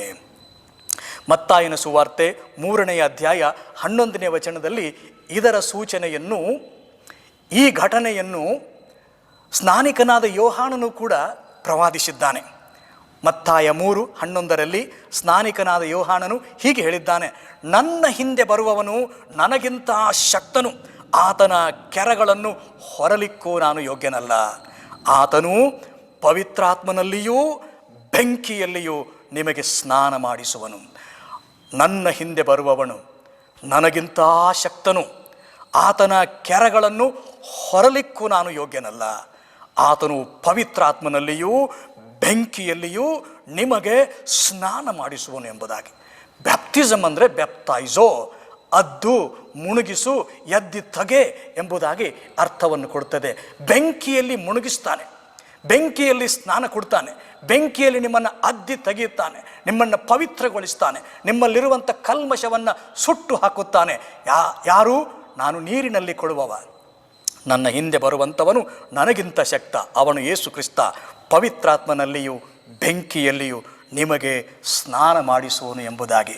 ಹಾಗಾದರೆ ಈ ಬೆಂಕಿ ಸತ್ಯವೇದದಲ್ಲಿ ಏನನ್ನು ಸೂಚಿಸುತ್ತದೆ ಎಂಬುದಾಗಿ ನೋಡಿಕೊಳ್ಳುವಾಗ, ಬೆಂಕಿಯು ದೇವ ಪ್ರಸನ್ನತೆಯ ಪ್ರತೀಕ, ದೇವ ಪ್ರಸನ್ನತೆಯ ಸಂಕೇತ ಎಂಬುದಾಗಿ ನೋಡಿಕೊಳ್ಳುತ್ತೇವೆ. ವಿಮೋಚನ ಕಾಂಡ ಗ್ರಂಥ 3ನೇ ಅಧ್ಯಾಯ 2ನೇ ವಚನದಲ್ಲಿ ಯಹೂದ್ಯರು ಕಂಡಂಥ ಶ್ರೇಷ್ಠ ನಾಯಕನಾದಂಥ ಮೋಶೆಗೆ ದೇವರು ಮುಳ್ಳಿನ ಪೊದೆಯೊಳಗೆ ಉರಿಯುವ ಬೆಂಕಿಯಲ್ಲಿ ಕಾಣಿಸಿಕೊಂಡನು ಎಂಬಂಥ ಸತ್ಯಾಂಶವನ್ನು ನಾವು ಓದಿಕೊಳ್ಳುತ್ತೇವೆ. ಯಹೂದ್ಯರು ಕಂಡಂಥ ಶ್ರೇಷ್ಠ ನಾಯಕನಾದಂಥ ಮೋಶೆಗೆ ದೇವರು ಮುಳ್ಳಿನ ಪೊದೆಯೊಳಗೆ ಉರಿಯುವ ಬೆಂಕಿಯಲ್ಲಿ ಕಾಣಿಸಿಕೊಂಡನು ಎಂಬುದಾಗಿ ನಾವು ವಿಮೋಚನ ಕಾಂಡ 3ನೇ ಅಧ್ಯಾಯ 2ನೇ ವಚನದಲ್ಲಿ ನೋಡಿಕೊಳ್ಳುತ್ತೇವೆ. ವಿಮೋಚನ ಕಾಂಡ ಗ್ರಂಥ 13ನೇ ಅಧ್ಯಾಯ 21ರಿಂದ 22 ವಚನಗಳಲ್ಲಿ ನಾವು ಓದಿಕೊಳ್ಳುವಾಗ ಮತ್ತೊಂದೆಡೆ ಈ ಬೆಂಕಿಯ ಕುರಿತಾಗಿ ನಾವು ಕಾಣುತ್ತೇವೆ. ಇಸ್ರಾಯೇಲರು ಐಗುಪ್ತರ ಬಂಧನದಿಂದ ಬಿಡುಗಡೆಯಾಗಿ ಕಾನಾನ್ ದೇಶದತ್ತ ಪ್ರಯಾಣ ಮಾಡುತ್ತಿರುವಾಗ ಅವರಿಗೆ ಯೆಹೋವನು ಹಗಲು ಹೊತ್ತಿನಲ್ಲಿ ದಾರಿ ತೋರಿಸುವುದಕ್ಕೆ ಮೇಘಸ್ತಂಭದಲ್ಲಿಯೂ ರಾತ್ರಿ ವೇಳೆಯಲ್ಲಿ ಬೆಳಕು ಕೊಡುವುದಕ್ಕೆ ಅಗ್ನಿ ಸ್ತಂಭದಲ್ಲಿಯೂ ಇದ್ದು ಅವರ ಮುಂಭಾಗದಲ್ಲಿ ಹೋದನು ಎಂಬುದಾಗಿ ನೋಡಿಕೊಳ್ಳುತ್ತೇವೆ. ಅಗ್ನಿಯ ಸ್ತಂಭವಾಗಿ, ಬೆಂಕಿಯ ಸ್ತಂಭವಾಗಿ, ಬೆಂಕಿಯ ಒಂದು ಪಿಲ್ಲರ್ ಆಗಿ, ಬೆಂಕಿಯ ಒಂದು ಕಂಬವಾಗಿ ಆತನು ಅವರ ಮುಂದೆ ಮುಂದೆ ಹೋದ ಎಂಬುದಾಗಿ ಹಳೆ ಒಡಂಬಡಿಕೆ ಭಾಗದಿಂದ ನಾವು ನೋಡಿಕೊಳ್ಳುತ್ತೇವೆ. ಇಬ್ರಿಯರ ಗ್ರಂಥಕರ್ತ 12ನೇ ಅಧ್ಯಾಯ 29ನೇ ವಚನದಲ್ಲಿ ಹೀಗೆ ಬರೆಯುತ್ತಾನೆ, ಯಾಕೆಂದರೆ ನಮ್ಮ ದೇವರು ದಹಿಸುವ ಅಗ್ನಿಯಾಗಿದ್ದಾನೆ. ನಮ್ಮ ದೇವರೇ ದಹಿಸುವ ಅಗ್ನಿ. ಉದಾಹರಣೆಗಾಗಿ ನೀವು ಸೂರ್ಯನನ್ನು ನೋಡಲಿಕ್ಕೆ ಸಾಧ್ಯನ? ಬರಿಗಣ್ಣಿನಿಂದ ಅಸಾಧ್ಯ, ಕಣ್ಣುಗಳನ್ನು ಕಳ್ಕೊಳ್ತೇವೆ. ಆತನನ್ನು ಸೃಷ್ಟಿಸಿದಂಥ ದೇವರು ಎಷ್ಟು ಪ್ರಭಾವಶಾಲಿ ಆಗಿರ್ಬೋದು, ಎಷ್ಟು ಅಗ್ನಿಮಯನಾಗಿರ್ಬೋದು, ಎಷ್ಟು ತೀಕ್ಷ್ಣ ವ್ಯಕ್ತಿ ಆಗಿರ್ಬೋದು ಎಂಬುದನ್ನು ನಾವು ಊಹಿಸಲಿಕ್ಕೆ ಸಾಧ್ಯ. ಈಗಲೂ ವಿಶ್ವಾಸಿಗಳು ಪವಿತ್ರಾತ್ಮನ ಪ್ರಸನ್ನತೆಯನ್ನು, ಆತನ ಶಕ್ತಿಯನ್ನು ಅನುಭವಿಸುವಾಗ ಅವರ ಹೃದಯಗಳಲ್ಲಿ ಬೆಂಕಿ ದಹಿಸಿದಂತೆ ಭಾಸವಾಗುತ್ತದೆ ಎಂಬುದಾಗಿ ಸಾಕ್ಷಿ ಕೊಡ್ತಾರೆ. ಬೆಂಕಿ ದೇವರ ಪ್ರಸನ್ನತೆಯ ಪ್ರತೀಕ, ದೇವರ ಪ್ರಸನ್ನತೆಯ ಸಂಕೇತ ಎಂಬುದಾಗಿ ನಾವು ನೋಡಿಕೊಳ್ತಾ ಇದ್ದೇವೆ. May that fire never go out. ಈ ಬೆಂಕಿ ವಿಶ್ವಾಸಿಗಳ ಜೀವನದಲ್ಲಿ, ಸಭೆಯ ಜೀವನದಲ್ಲಿ ಎಂದೂ ಆರದಿರಲಿ ಎಂದು ನನ್ನ ಪ್ರಾರ್ಥನೆ. ಹೆಚ್ಚು ಕಡಿಮೆ ಎಲ್ಲ ಅಮೂಲ್ಯವಾದಂಥ ವಸ್ತುಗಳು ಬೆಂಕಿಯಿಂದಲೇ ಶುದ್ಧೀಕರಿಸಲ್ಪಡುತ್ತವೆ. ಬೆಳ್ಳಿಯಾಗಲಿ, ಬಂಗಾರವಾಗಲಿ ಮತ್ತು ಇನ್ನಿತರೆ ಅಮೂಲ್ಯವಾದಂಥ ಬೆಲೆ ಬಾಳುವಂಥ ಸಂಗತಿಗಳನ್ನು ಬೆಂಕಿಯಿಂದ ಸುಟ್ಟು ಅವುಗಳನ್ನು ಶುದ್ಧೀಕರಿಸಿ ಅಮೂಲ್ಯವಾದ ಬೆಲೆ ಬಾಳುವಂಥ ಬೇಡಿಕೆಯುಳ್ಳ ಅಗತ್ಯವಾದ ವಸ್ತುಗಳನ್ನು ಉಂಟು ಮಾಡುವುದನ್ನು ನಾವು ನೋಡ್ತಾ ಇದ್ದೇವೆ. ಹಾಗೆಯೇ ದೇವರು ಕೂಡ ಬೆಂಕಿ ಆತನ ಹತ್ತಿರ ಬರುವಾಗ ತನಗೆ ಬೇಡವಾದ ಸಂಗತಿನೆಲ್ಲ ಸುಟ್ಟು ಹಾಕಿ ತಾನಿಷ್ಟಪಡುವಂಥ ಸಂಗತಿಗಳನ್ನು, ಇರಬೇಕಾದಂಥ ಸಂಗತಿಗಳನ್ನು ಮಾತ್ರ ಇರಿಸಿ ತನ್ನ ಸೇವೆಯಲ್ಲಿ, ತನ್ನ ಅಂಗೈಗಳಲ್ಲಿಟ್ಟುಕೊಂಡು ತನ್ನ ಸಾಧನವನ್ನಾಗಿ ತನ್ನ ಮಕ್ಕಳನ್ನು ಬಳಸಿಕೊಳ್ಳಲಿಕ್ಕೆ ಆತನ ಇಷ್ಟಪಡ್ತಾನೆ. ಅಪೊಸ್ತಲರ ಕೃತ್ಯ 2ನೇ ಅಧ್ಯಾಯ 4ನೇ ವಚನದಲ್ಲಿ ಅವರು ಗಾಳಿಯ ಸಪ್ಪಳವನ್ನು ಕೇಳಿಸಿಕೊಂಡರು, ಬೆಂಕಿಯ ನಾಲಿಗೆಗಳನ್ನು ನೋಡಿದರು ಎಂಬುದಾಗಿ ನೋಡಿಕೊಳ್ಳುತ್ತೇವೆ. ಕೇಳಿಸಿಕೊಳ್ಳುವಂಥದ್ದು, ನೋಡುವಂಥದ್ದು, ಕರ್ಣಶುದ್ಧಿ ಮತ್ತು ಕಣ್ಣಿನ ಶುದ್ಧಿಯನ್ನು ನಾವಿಲ್ಲಿ ನೋಡುತ್ತಾ ಇದ್ದೇವೆ. ಪ್ರಾಮುಖ್ಯವಾಗಿ ಅವರೆಲ್ಲರೂ ಅಂದರೆ ಆವತ್ತು ಸುಮಾರು 120 ಜನರು ಪರಿಶುದ್ಧಾತ್ಮನಿಂದ ತುಂಬಿಸಲ್ಪಟ್ಟರು ಎಂಬುದಾಗಿ ನಾವು ಈ ವಾಕ್ಯ ಭಾಗದಲ್ಲಿ ನೋಡಿಕೊಳ್ಳುತ್ತಾ ಇದ್ದೇವೆ. ಇವರೆಲ್ಲರ ಸುತ್ತಲೂ ಬಿರುಗಾಳಿ ಬೀಸಿತು. ಅವರ ಬದುಕಿನಲ್ಲಿ ಬೇಡವಾದ ಸಂಗತಿಗಳನ್ನೆಲ್ಲ ಆ ಬಿರುಗಾಳಿ ಕೊಚ್ಚಿಕೊಂಡು ಹೋಯಿತು. ಗಾಳಿ ಶುದ್ಧೀಕರಿಸಿತು, ಗಾಳಿ ಪವಿತ್ರವಾದಂಥ ಸಂಗತಿಯನ್ನು ನಿರ್ಮಿಸಿತು. ನಮಗೆ ಬಹಳ ಆಯಾಸ ಆದಾಗ ನಮಗೆ ಗಾಳಿ ಬೇಕಾಗ್ತದೆ. ಆ ಗಾಳಿ ನಮ್ಮನ್ನು ಚೈತನ್ಯಗೊಳಿಸ್ತದೆ. ಗಾಳಿಯು ಕೂಡ it's a sign of revival.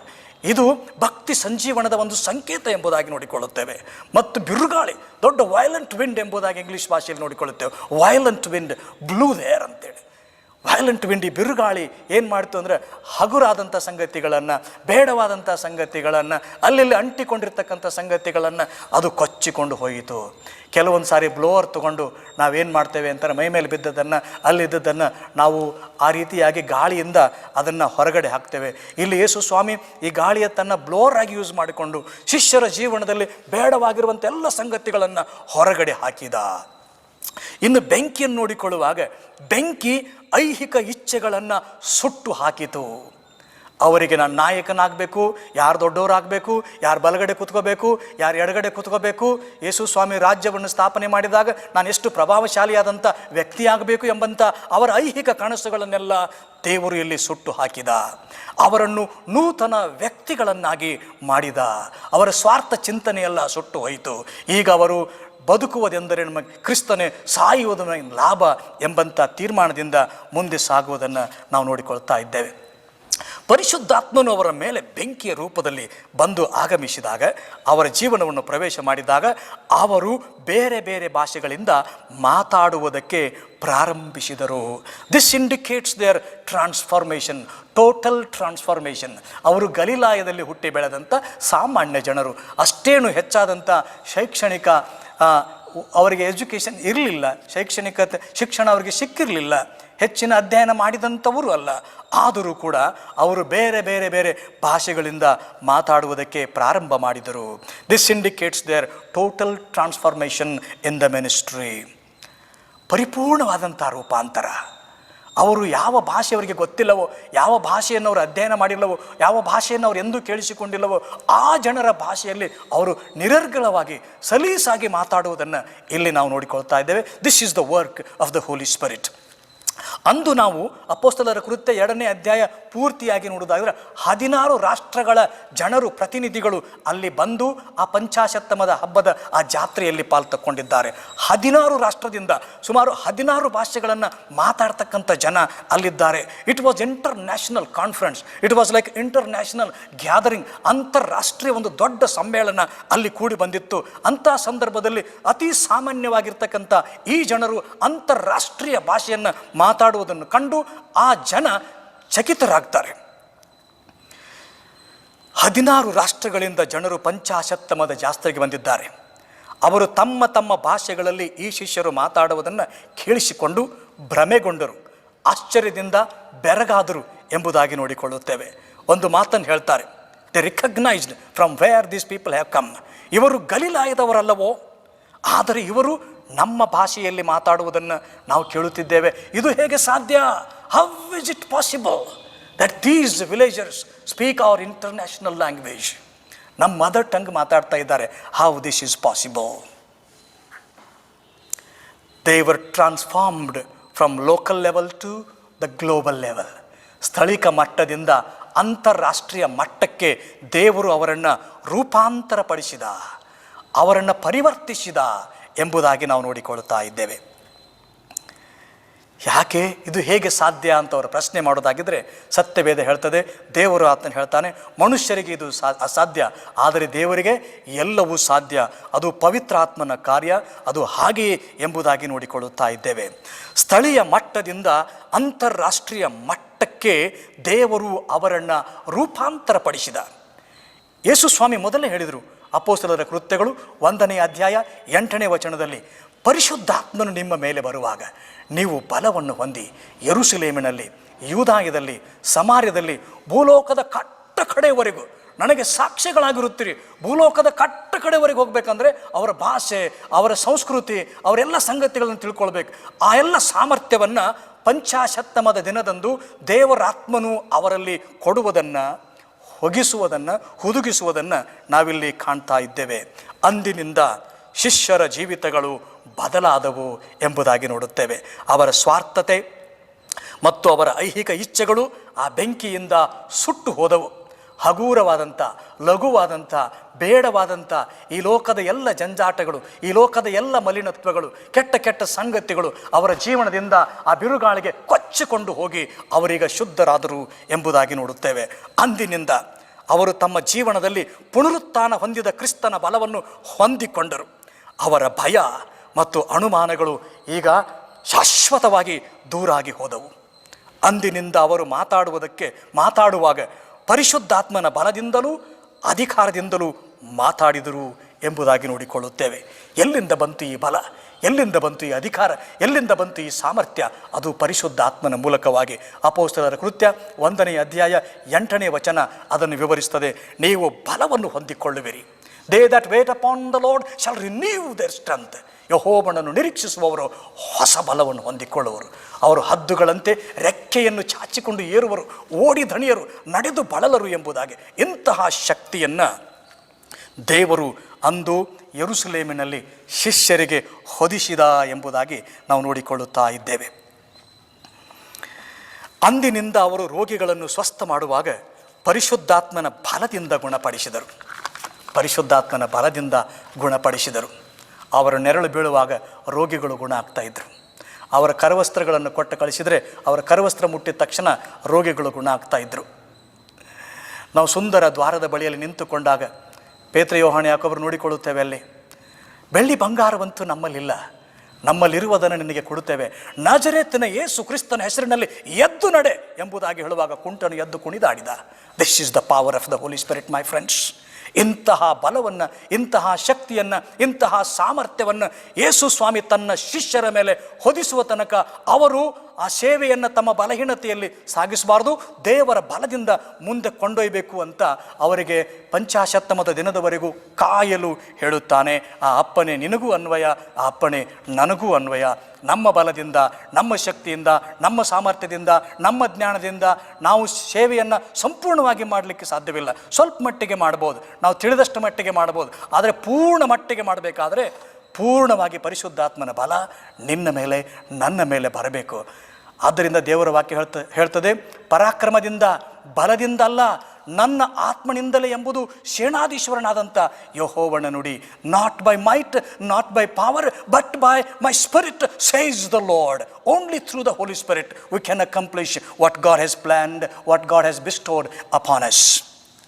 ಅಂದು ಪೇತ್ರನು ಎದ್ದು ನಿಂತುಕೊಂಡ, ಪ್ರಸಂಗ ಮಾಡಿದ.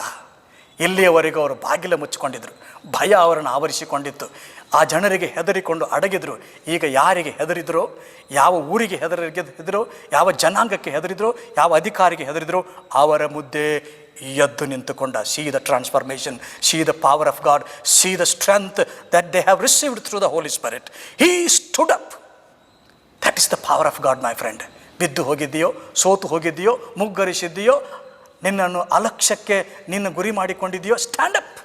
Because the power of the Holy Spirit will enable you to stand and witness for Jesus Christ. ಎಲ್ಲಿ ಅವರು ಅಂಜಿದ್ದರು, ಎಲ್ಲಿ ಅವರು ಬಿದ್ದಿದ್ದರು, ಎಲ್ಲಿ ಯಾವ ಶಕ್ತಿಯನ್ನು, ನಿರೀಕ್ಷೆಯನ್ನು ಕಳ್ಕೊಂಡಿದ್ದರು, ಅಲ್ಲಿ ಎದ್ದು ನಿಂತುಕೊಂಡ. ಎದ್ದು ನಿಂತುಕೊಂಡು ಪ್ರಸಂಗಿಸಿದಾಗ ಅವನ ಪ್ರಸಂಗದ ಶಕ್ತಿಯನ್ನು ನೋಡ್ರಿ. ಅದಕ್ಕಿಂತ ಮುಂಚೆ ಯೇಸು ಸ್ವಾಮಿಯನ್ನು ಹಿಡಿದಂಥ ರಾತ್ರಿಯಲ್ಲಿ ಒಂದು ಹುಡುಗಿಗೆ, ನೀನು ಕೂಡ ಯೇಸು ಸ್ವಾಮಿ ಜೊತೆಗಿದ್ದಲ್ವಾ ಅಂತ ಹೇಳುವಾಗ, ನನಗೆ ಗೊತ್ತಿಲ್ಲ ರೀ, ಯಾವ ಯೇಸು ಸ್ವಾಮಿ ಬಗ್ಗೆ ಮಾತಾಡ್ತಾರೆ ನನಗೇನು ಗೊತ್ತಿಲ್ಲ. 3 ಸಾರಿ ಯೇಸು ಸ್ವಾಮಿಗೂ ನನಗೂ ಯಾವ ಕನೆಕ್ಷನ್ ಇಲ್ಲ, ಯೇಸು ಸ್ವಾಮಿಗೂ ನನಗೇನು ಸಂಬಂಧ ಇಲ್ಲ ಅಂತ ಬಂಕಿದಂಥ, ಡಿನೈ ಮಾಡಿದಂಥ ಈ ಪೇತ್ರ ಇಂದು ಪರಿಶುದ್ಧಾತ್ಮನು ತನ್ನ ಮೇಲೆ ಬರುವಾಗ ಆತನ ಮಾತನ್ನು ನೋಡ್ರಿ, ಆತನ ಶೈಲಿಯನ್ನು ನೋಡ್ರಿ, ಆತನ ಒಂದು ಈ ಸಾಮರ್ಥ್ಯವನ್ನು ನೋಡ್ರಿ. ಆ ಪೇತ್ರನು ಎದ್ದು ನಿಂತ. ಅಂದು ತಪ್ಪಿಸಿಕೊಂಡು ಹೋಗ್ತಾ ಇದ್ದ, ಒಂದು ಜಾಗದಾಗ ಕಂಡು ಹಿಡಿದ್ರೆ ಮತ್ತೊಂದು ಜಾಗದಾಗ, ಅಲ್ಲಿ ಅವನನ್ನು ಗುರುತಿಸಿದರೆ ಇನ್ನೊಂದು ಜಾಗದಲ್ಲಿ ಅಡಗಿಕೊಂಡು ಹೋಗುವಂಥ ಪೇತ್ರ ಈಗ ಅದೇ 16 ರಾಷ್ಟ್ರದ ಜನ, ಇಂಟರ್ನ್ಯಾಷನಲ್ ಕಮ್ಯುನಿಟಿಯಲ್ಲಿ ಪ್ರೆಸೆಂಟ್ ಇದೆ, ಅಂಥವರ ಮುಂದೆ ಎದ್ದು ನಿಂತುಕೊಂಡ. See the courage, the boldness and the authority he has received from the spirit of God. 37ನೇ ವಚನ ಹೇಳ್ತದೆ, ಜನರ ಆತನು ಮಾತನಾಡಿದಾಗ, ಪ್ರಸಂಗಿಸಿದಾಗ ಜನರ ಹೃದಯದಲ್ಲಿ ಅಲಗು ನೆಟ್ಟಂತಾಯಿತು. When the people heard this they were cut to the heart ಅಂತೇಳಿ, ಅವರ ಹೃದಯದಲ್ಲಿ ಅಲಗು ನೆಟ್ಟಂತಾಯಿತು. When they heard him preach they were cut to their hearts. This is the power of the holy spirit. ಆಮೇಲೆ ಅವ್ರು ರೆಸ್ಪಾಂಡ್ ಮಾಡ್ತಾರೆ, ಅಯ್ಯೋ ಸಹೋದರರೇ, ನಾವೇನು ಮಾಡಬೇಕು ಹೇಳ್ರಿ ಅಂತ ಕೇಳ್ತಾರೆ. And they ask, brothers, what shall we do? What shall we do? ಪರಿಶುದ್ಧಾತ್ಮನು ನಮ್ಮೊಳಗೆ ಬರುವಾಗ ನಮ್ಮ ಮಾತುಗಳನ್ನು ತನ್ನ ಶಕ್ತಿಯಾಗಿ ಪರಿವರ್ತಿಸಿ ಆತನು ಜನರಲ್ಲಿ ಕನ್ವಿಕ್ಷನ್ ಹುಟ್ಟಿಸ್ತಾನೆ. ಎಫೆಸದವರಿಗೆ ಬರೆದ ಪತ್ರ 6ನೇ ಅಧ್ಯಾಯ 17ನೇ ವಚನ, ದೇವರ ವಾಕ್ಯವು ಕತ್ತಿಯಂತೆ ಇದೆ ಅಂತ. They were cut to the heart when Peter spoke. ಅದಕ್ಕೆ ದೇವರ ವಾಕ್ಯ ಹೇಳ್ತದೆ, ಎಫೆಸದವರಿಗೆ ಬರೆದ ಪತ್ರ 6ನೇ ಅಧ್ಯಾಯ 17ನೇ ವಚನದಲ್ಲಿ ದೇವರ ವಾಕ್ಯ ಎಷ್ಟು ಶಕ್ತಿಶಾಲಿಯಾಗಿದೆ ಅಂದರೆ ಅದು ಕತ್ತಿಯಾಗಿದೆ. ಇನ್ನಷ್ಟು ಆಳಕ್ಕೆ ನೋಡುವಾಗ ಇಬ್ರಿಯರ ಗ್ರಂಥ 4ನೇ ಅಧ್ಯಾಯ 12ನೇ ವಚನದಲ್ಲಿ ಅದು ಇಬ್ಬಾಯ ಕತ್ತಿಯಾಗಿದೆ. 2 ಕಡೆ ಕತ್ತರಿಸ್ತದೆ, ಬೋಧಿಸುವವನಿಗೂ ಕೇಳುವವನಿಗೂ, ಬೋಧನೆ ಮಾಡುವವನಿಗೂ ಬೋಧನೆ ಹೊಂದುವವನಿಗೂ ಕೂಡ ಅದು ಕತ್ತಿಯಾಗಿದೆ. ಆದ್ದರಿಂದ ಬಹುಜನ ಬೋಧಕರಾಗಬೇಡ್ರಿ ಎಂಬುದಾಗಿ ದೇವರ ವಾಕ್ಯ ಆಜ್ಞಾಪಿಸುವುದು ಇದಕ್ಕಾಗಿಯೇ. ಸಹೋದರರೇ, ನಾವೀಗೇನು ಮಾಡೋಣ? ನಮ್ಮ ಜೀವ ನಾಯಕನನ್ನು ನಾವು ಕೊಂದು ಹಾಕಿದ್ದೇವೆ, ನಮ್ಮ ಜೀವ ನಾಯಕನನ್ನು ನಾವು ತಿರಸ್ಕಾರ ಮಾಡಿದ್ದೇವೆ, ಆತನೇ ಮೆಸ್ಸಿಯನ್ ಎಂಬುದಾಗಿ ನಾವು ನಂಬಲಿಲ್ಲ, ನಾವು ಬಡಗಿಯ ಮಗ, ಯೋಸೇಪನ ಮಗ, ಮರಿಯಳ ಮಗ ಎಂಬುದಾಗಿ, ಗಲಿಲಾದವ, ನಜರೇತಿನವ ಎಂಬುದಾಗಿ ತಳ್ಳಿಬಿಟ್ಟಿದ್ದೇವೆ. ನಾವೀಗೇನು ಮಾಡೋಣ ಅಂತ ಹೇಳುವಾಗ ಯೇಸು ಸ್ವಾಮಿಯ ಶಕ್ತಿಯಿಂದ ಕೂಡಿದವನಾದಂಥ ಪೇತ್ರನು ಹೇಳ್ತಾನೆ, ನಿಮ್ಮ ಪಾಪಗಳಿಗಾಗಿ ಪಶ್ಚಾತ್ತಾಪ ಪಡಿರಿ, ಯೇಸು ಕ್ರಿಸ್ತನ ಹೆಸರಿನಲ್ಲಿ ದೀಕ್ಷಾ ಸ್ನಾನ ಮಾಡಿಸಿಕೊಳ್ಳಿರಿ, ಆಗ ನೀವು ಪವಿತ್ರಾತ್ಮನ ದಾನ ಹೊಂದುವಿರಿ ಎಂಬುದಾಗಿ ಈ ಪೇತ್ರ 16 ರಾಷ್ಟ್ರದ ಜನರಿಗೆ ಪ್ರಸಂಗಿಸ್ತಾನೆ, ಆಜ್ಞೆ ಮಾಡ್ತಾನೆ. 41ನೇ ವಚನ, 3,000 ಜನರು ಅವನ ಮಾತಿಗೆ ಒಪ್ಪಿಕೊಂಡರು ಎಂಬುದಾಗಿ ನೋಡಿಕೊಳ್ಳುತ್ತೇವೆ. 3,000 ಜನ ಅವನ ಪ್ರಸಂಗವನ್ನು ಒಪ್ಪಿಕೊಂಡರು, ಅವನ ವ್ಯಾಖ್ಯಾನವನ್ನು ಒಪ್ಪಿಕೊಂಡರು, ಅವನು ಹೇಳುವಂಥ ದೇವರ ವಾಕ್ಯವನ್ನು ಒಪ್ಪಿಕೊಂಡರು, ಅಂಗೀಕಾರ ಮಾಡಿಕೊಂಡು ದೀಕ್ಷಾ ಸ್ನಾನ ಮಾಡಿಕೊಂಡು ಅವರಲ್ಲಿ ಸೇರಿದರು. ಈಗ ಯಾವ ಜನ ಅವರನ್ನು ಹೊರಗಡೆ ಹಾಕಿದರು, ಈಗ ಆ ಜನ ಅವರನ್ನು ಒಪ್ಪಿಕೊಂಡು ಅವರ ಮಾತನ್ನು ಅಂಗೀಕರಿಸಿ ದೇವರ ವಾಕ್ಯವನ್ನು ಸ್ವೀಕರಿಸಿ ನಾವು ಏನು ಮಾಡೋಣ ಅಂತೇಳಿ ಅವರಿಂದ ಸಜೆಷನ್ ಕೇಳ್ತಾರೆ. Highly educated people, qualified people, elite class asking the lower class people. ಈ ಗಲೀಲಾಯರನ್ನು ಬೆಸ್ತರನ್ನು ನಾವೇನು ಮಾಡಬೇಕು ಹೇಳ್ರಿ ಅಂತಂದ್ಬಿಟ್ಟು, ನಾವೇನು ಮಾಡಬೇಕು ಹೇಳಿ, ಕರ್ತನಾದ ಯೇಸುವಿನ ಮೇಲೆ ನಂಬಿಕೆ ಇಡ್ರಿ, ದೀಕ್ಷಾಸ್ನಾನ ತಕ್ಕೊಳ್ರಿ, ಪಾಪಗಳಿಗಾಗಿ ಪಶ್ಚಾತ್ತಾಪ ಪಡ್ರಿ, ಆಗ ನಿಮಗೆ ಪರಿಶುದ್ಧಾತ್ಮನ ದಾನ ಆಗ್ತದೆ. 3,000 ಜನ ಯೇಸು ಸ್ವಾಮಿಯನ್ನು ನಂಬಿದರು, ದೀಕ್ಷಾಸ್ನಾನ ಮಾಡಿಸಿಕೊಂಡ್ರು. ದೊಡ್ಡ ದೀಕ್ಷಾಸ್ನಾನದ ಒಂದು ದಿವಸ ಅದಾಗಿತ್ತು. 3,000 ಜನರಿಗೆ ದೀಕ್ಷಾಸ್ನಾನ ಕೊಡುವಂಥದ್ದು ಅದು ಸುಲಭವಾದಂಥ ಸಂಗತಿಯಲ್ಲ. ಹೀಗೆ ಕ್ರಿಸ್ತನ ಸಭೆಯ ಜನ್ಮ ತಾಳಿತು ಎಂಬುದಾಗಿ ನೋಡಿಕೊಳ್ಳುತ್ತೇವೆ. ಅಂದು ಪಂಚಾಶತ್ತಮದ ದಿವಸದಂದು ಪರಿಶುದ್ಧಾತ್ಮನು ಉಗಮಿಸಿ ಸಭೆಯ ಜನ್ಮ ತಾಳಿತು ಎಂಬುದಾಗಿ ನೋಡಿಕೊಳ್ಳುತ್ತೇವೆ. ಪಂಚಾಶತ್ತಮದ ದಿನವು ಸಭೆಯ ಜನ್ಮ ದಿನವಾಗಿದೆ. ಕ್ರಿಸ್ಮಸ್ ಯೇಸು ಕ್ರಿಸ್ತನ ಜನ್ಮ ದಿವಸ, ಪಂಚಾಶತ್ತಮದ ದಿನ ಸಭೆಯ ಜನ್ಮ ದಿವಸ. ಇಂದು ನಾವು ಸಂತೋಷ ಪಡಬೇಕು, ಇಂದು ನಾವು ಉಲ್ಲಾಸ ಪಡಬೇಕು. ಇಂದು ದೇವರು ತನ್ನ ಸಭೆಯನ್ನು ಕಟ್ಟಿದಂಥ ದಿವಸ. ಅದಕ್ಕಾಗಿ ಅಂದು ಯೇಸು ಸ್ವಾಮಿ ಹೇಳಿದ ತನ್ನ ಶಿಷ್ಯರಿಗೆ, ಈ ಬಂಡೆಯ ಮೇಲೆ, ಅಂದರೆ ಯಾರು ಯೇಸು ಕ್ರಿಸ್ತನನ್ನು ರಕ್ಷಕನನ್ನಾಗಿ ಸ್ವೀಕಾರ ಮಾಡಿಕೊಳ್ತಾರೋ, ಅಂಗೀಕಾರ ಮಾಡಿಕೊಳ್ತಾರೋ ಆ ವ್ಯಕ್ತಿ, ಆ ಬಂಡೆಯ ಮೇಲೆ ನನ್ನ ಸಭೆಯನ್ನು ಕಟ್ಟುತ್ತೇನೆ, ಪಾತಾಳದ ಶಕ್ತಿಗಳು ಅದನ್ನು ಕದಲಿಸಲಾರವು. ಪಂಚಾಶತ್ತಮ ದಿವಸದಂದು ಯೇಸು ಸ್ವಾಮಿ ತನ್ನ ಸಭೆಯನ್ನು ಕಟ್ಟಿದ, ಪರಿಶುದ್ಧಾತ್ಮನ ಕಳುಹಿಸಿದ ಮೂಲಕವಾಗಿ ಒಂದೇ ಒಂದು ಸಂದೇಶ ಸಾರುವಾಗ 3,000 ಜನ ರಕ್ಷಣೆ ಹೊಂದಿದರು.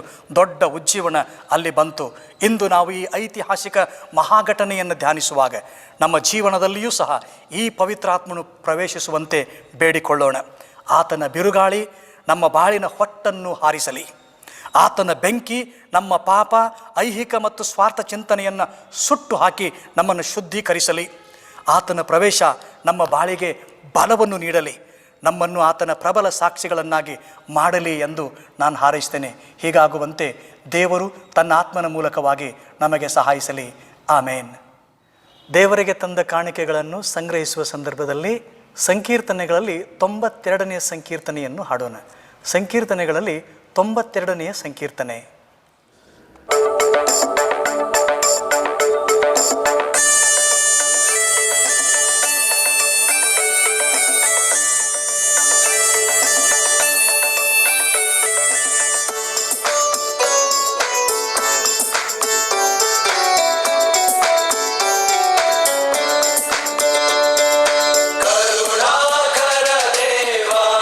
सत्यात्मन वरता सद्गुण भावा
ನಮ್ಮ ಕಾಣಿಕೆಗಳನ್ನು ಕರ್ತನ ದಿವ್ಯ ಚರಣಗಳಲ್ಲಿ ಸಮರ್ಪಿಸಿ ಪ್ರಾರ್ಥನೆ ಮಾಡೋಣ. ದೇವರೇ, ಪರಲೋಕದ ನಮ್ಮ ತಂದೆಯೇ, ನಿನ್ನ ಪ್ರೀತಿಯ ಮಕ್ಕಳು ಪ್ರೀತಿಯಿಂದಲೂ ಭಕ್ತಿಯಿಂದಲೂ ಸಮರ್ಪಿಸಿದಂಥ ಕಾಣಿಕೆಗಳನ್ನು ದಯದಿಂದ ಸ್ವೀಕರಿಸು. ನಾವಿಲ್ಲಿ ಕಾಣಿಕೆಗಳನ್ನು ಸಮರ್ಪಣೆ ಮಾಡಿದ್ದೇವೆ. ನಿನ್ನ ಮಕ್ಕಳು ತಮ್ಮ ಮನೆಗಳಲ್ಲಿ, ಕುಟುಂಬಗಳಲ್ಲಿ, ಬೇರೆ ಬೇರೆ ಅವರು ಯಾವ ಸ್ಥಳದಲ್ಲಿದ್ದಾರೋ ಅಲ್ಲಿಂದ ಕಾಣಿಕೆಯನ್ನು ಕೂಡಿಸುವಾಗ ದೂರಕ್ಕೂ ಹತ್ತಿರಕ್ಕೂ ದೇವರಾಗಿರುವ ನೀನು, ಸರ್ವವ್ಯಾಪಿಯಾಗಿರ್ತಕ್ಕಂಥ ದೇವರು, ನೀನು ಅವರ ಕಾಣಿಕೆಗಳನ್ನು ಆಶೀರ್ವದಿಸು. ಕೊಡುವುದರ ಹಿಂದೆ ಅಡಗಿರುವಂಥ ಅವರ ಬಯಕೆ ಬೇಡಿಕೆಗಳನ್ನು ನೀನು ಸಕಾಲದಲ್ಲಿ ಈಡೇರಿಸಿಕೊಡು. ವಿಶೇಷವಾಗಿ ಸ್ವಾಮಿ, ನಿನ್ನ ವಾಕ್ಯ ಹೇಳ್ತದೆ, ಕೊಡಿರಿ ಆಗ ನಿಮಗೂ ಕೊಡಲ್ಪಡುವುದು, ನೀವು ಅಳೆಯುವ ಅಳತೆಯಿಂದಲೇ ನಿಮಗೂ ಅಳೆಯುವರು ಎಂಬುದಾಗಿ. ಹೆಚ್ಚು ಬಿತ್ತುವವನು ಹೆಚ್ಚಾಗಿ ಕೊಯ್ತಾನೆ ಎಂಬುದಾಗಿ ನಿನ್ನ ವಾಕ್ಯ ಹೇಳ್ತದೆ. ಕಡಿಮೆಯಾಗಿ ಬಿತ್ತುವವನು ಕಡಿಮೆಯಾಗಿ ಕೊಯ್ತಾನೆ. ನಿನ್ನ ಮಕ್ಕಳು ಈ ಕೊರತೆಯ ಸಂದರ್ಭದಲ್ಲಿಯೂ ಕೂಡ, ಈ ಕೋವಿಡ್-19 ಎಂಬಂಥ ಕಾಯಿಲೆಯ ಈ ಸಂದರ್ಭದಲ್ಲಿ, ಇಕ್ಕಟ್ಟು ಕೊರತೆಗಳ ಮಧ್ಯದಲ್ಲಿಯೂ ಕೂಡ ನಿನ್ನ ಸೇವೆಗಾಗಿ ಕೊಡುವಾಗ ಅವರನ್ನು ನೀನು ಹರಿಸು ಸ್ವಾಮಿ. ಈ ಸಂಕಷ್ಟದ ಸಮಯದಲ್ಲಿಯೇ ನಿನ್ನ ಮೇಲಿರ್ತಕ್ಕಂಥ ನಮ್ಮ ಪ್ರೀತಿ ಅದು ಪರೀಕ್ಷೆ ಆಗ್ತದೆ. ಕರ್ತನ ಈ ಸಂದರ್ಭದಲ್ಲಿ ನಾವು ಪ್ರೀತಿಯಿಂದಲೂ ಭಕ್ತಿಯಿಂದಲೂ ಸಮರ್ಪಿಸಿದಂಥ ಈ ಕಾಣಿಕೆಗಳನ್ನು ದಯವಿಟ್ಟು ಸ್ವೀಕರಿಸಿ ಪ್ರತಿಯೊಬ್ಬೊಬ್ಬರನ್ನು ಹರಿಸು. ಮತ್ತು ಸ್ವಾಮಿ, ನಮ್ಮ ಜಗತ್ತಿಗಾಗಿ, ನಮ್ಮ ದೇಶಕ್ಕಾಗಿ, ನಮ್ಮ ರಾಜ್ಯಕ್ಕಾಗಿ, ನಮ್ಮ ಸಭೆಗಳಿಗಾಗಿ ನಾವು ಪ್ರಾರ್ಥನೆ ಮಾಡುತ್ತೇವೆ. ಇಲ್ಲಿಯವರೆಗೂ ಕಾಪಾಡಿ ನಡೆಸಿದ್ದಿ ಸ್ವಾಮಿ. ವಿಶೇಷವಾಗಿ ಕೋವಿಡ್-19 ಎಂಬಂಥ ವೈರಾಣುವಿನಿಂದ ತಾಪತ್ರಯಕ್ಕೆ ಒಳಗಾಗಿರ್ತಕ್ಕಂಥ, ದುಃಖಕ್ಕೆ ಒಳಗಾಗಿರ್ತಕ್ಕಂಥ, ಈ ರೋಗಕ್ಕೆ ತುತ್ತಾಗಿರುವಂಥ ಜನರನ್ನು ಬಿಡುಗಡೆ ಮಾಡು. ಬೇಗನೆ ಜನರು ಆರೋಗ್ಯದ ನಿಟ್ಟುಸಿರನ್ನು ಬಿಡಲಿಕ್ಕಾಗುವಂತೆ ಸಹಾಯ ಮಾಡು. SSLC PUC ಮಕ್ಕಳಿಗಾಗಿ ನಾವು ಬೇಡಿಕೊಳ್ಳುತ್ತೇವೆ. ಅವರ ಪರೀಕ್ಷೆಗಾಗಿ ತಮ್ಮನ್ನು ಸಿದ್ಧಪಡಿಸಿಕೊಳ್ಳುವಾಗ ಅವರನ್ನು ಕೂಡ ಕರುಣಿಸಿ ಕಟಾಕ್ಷಿಸಿ ಮುನ್ನಡೆಸು. ಅವರಿಗೆ ಜ್ಞಾನ, ತ್ರಾಣ, ನಿರೀಕ್ಷೆ, ಭರವಸೆಗಳನ್ನು ದಯಪಾಲಿಸು ಎಂಬುದಾಗಿ ನಾವು ಬೇಡಿಕೊಳ್ಳುತ್ತಾ ಇದ್ದೇವೆ. ನಮ್ಮ ಸಭೆಗಳು ಬೇಗನೆ ಪುನರಾರಂಭಗೊಳ್ಳಲಿಕ್ಕಾಗುವಂತೆ ಸಹಾಯ ಮಾಡು ಸ್ವಾಮಿ.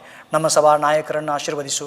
ಸಭಾ ಪ್ರಾಂತ್ಯದ ಬಿಷಪ್ಪರನ್ನು, ಪದಾಧಿಕಾರಿಗಳನ್ನು, 4 ಪ್ರಾದೇಶಿಕ ಪರಿಷತ್ತುಗಳನ್ನು, ಪ್ರತಿಯೊಂದೊಂದು ಸಭೆಗಳನ್ನು, ಅದರ ಅಂಗ ಸಂಸ್ಥೆಗಳನ್ನು ಮತ್ತು ನಮ್ಮ ಸಭೆಯನ್ನು, ಪ್ರತಿಯೊಂದು ಕುಟುಂಬ ವ್ಯಕ್ತಿಗಳನ್ನು ನೀನು ಹರಸಿ ಆಶೀರ್ವದಿಸೆಂದು ನಮ್ಮ ರಕ್ಷಕನಾದ ಯೇಸು ಕ್ರಿಸ್ತನಲ್ಲಿ ಬೇಡುತ್ತೇವೆ, ನಮ್ಮ ತಂದೆಯಾದ ದೇವರೇ, ಆಮೇನ್.